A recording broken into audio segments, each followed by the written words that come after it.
What's up, everyone? Welcome to the Power Play with CJ. Today, I want to talk about the Tampa Bay Lightning season and what it means for both the short and long term for the Bolts and the future of the organization.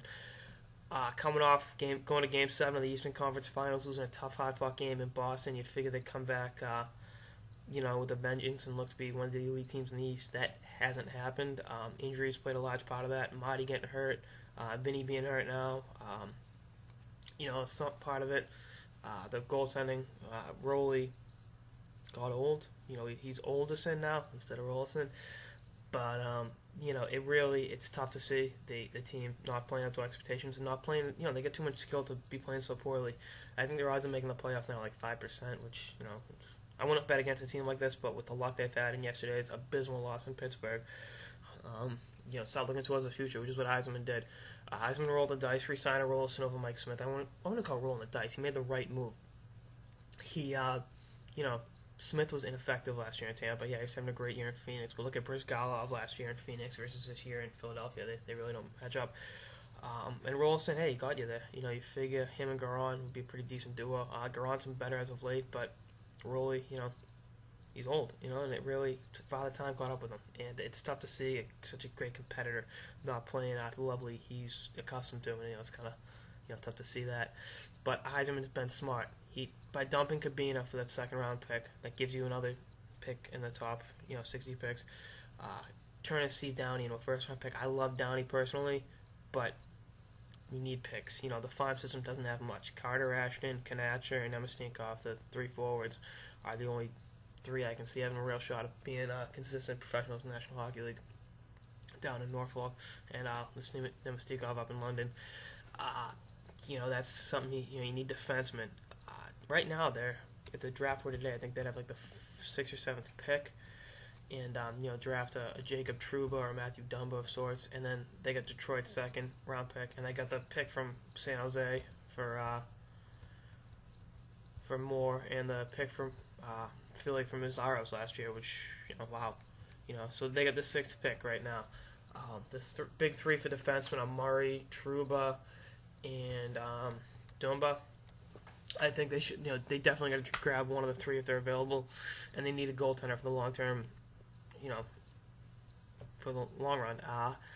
They can trade that first round pick and package up a prospect, Nemestikov or Ashton, one of them, to LA for Bernier or Vancouver for Schneider. Those are two good young goalies that have really proven themselves and are looking for a shot at being a consistent number one.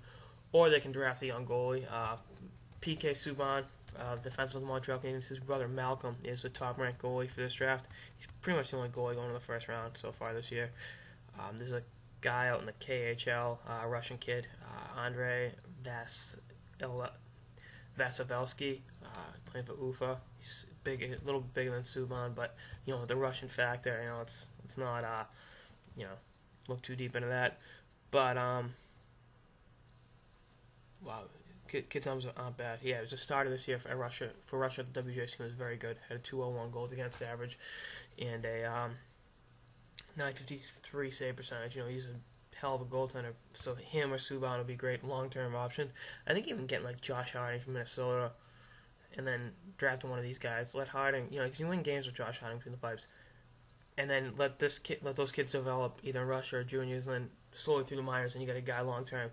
Yzerman's really become like a Bill Belichick with these draft picks, and that's smart. The New England Patriots in the NFL have been one of the most consistent franchises in sports over the last 10 years. And no small part of that, Belichick being savvy, not only with who he drafts, but acquiring picks. He's really trade a first for 2 seconds to get 2 quality players, instead of 1. That's, Belichick's MO. And, turning Randy Moss into a 3rd round pick, it's what he did. And I think Yzerman getting these, where they got 6 picks in the first 60. It's 1 out of 10 picks in the first 60. In the first 60 picks belong to the Tampa Bay Lightning.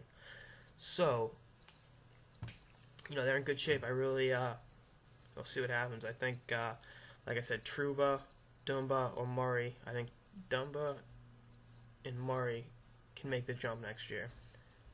Trouba's a couple years away, or at least a year away. Let them play in Michigan for the year and then sign them. Let them some time in the AHL, And I think that's probably the best thing for him. You need seasoning with professional hockey. With these young kids making the jump to pro hockey, it's really not an overnight thing, and you can't rush kids. But I think any of those kids next to Hedman long term, True was a big kid. I got to see him play. Played for the U.S. at WJC this year. It was amazing. I wish I could. I saw the development team play back in January when I was in Boston, and he didn't play. I was kind of annoyed by that. He's worth the price of admission. They're all physical, especially Dumba and Trouba, and I really think they can throw the body around and make the Lightning tougher to play against and contribute offense from the back end, which is something that's been inconsistent this year. Let these young defensemen develop, add them to the prospect pool, and you're set long term.